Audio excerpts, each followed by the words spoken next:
Maranatha, the Lord is Coming, a devotional by Ellen G. White.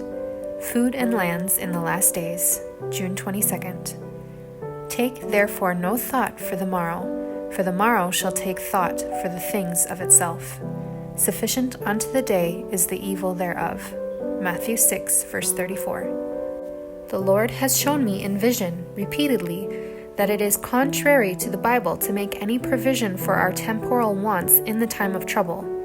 I saw that if the saints have food laid up by them, or in the fields in the time of trouble when sword, famine, and pestilence are in the land, it will be taken from them by violent hands, and strangers would reap their fields. Then will be the time for us to trust wholly in God, and He will sustain us. I saw that our bread and water would be sure at that time, and we should not lack or suffer hunger.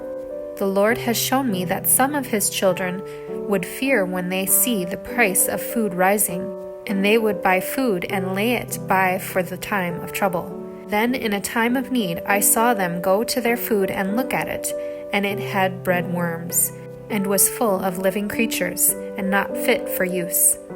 Houses and lands will be of no use to the saints in the time of trouble, for they will then have to flee before infuriated mobs, and at that time their possessions cannot be disposed of to advance the cause of present truth.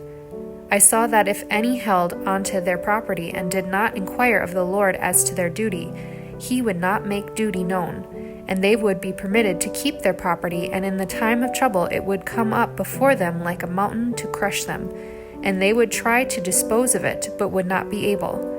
But if they desired to be taught, He would teach them in a time of need when to sell and how much to sell.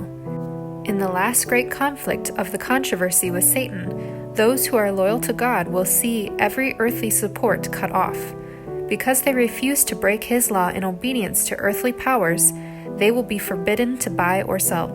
It will finally be decreed that they shall be put to death. But to the obedient is given the promise. He shall dwell on high, His place of defense shall be the munitions of rocks. Bread shall be given Him, His waters shall be sure.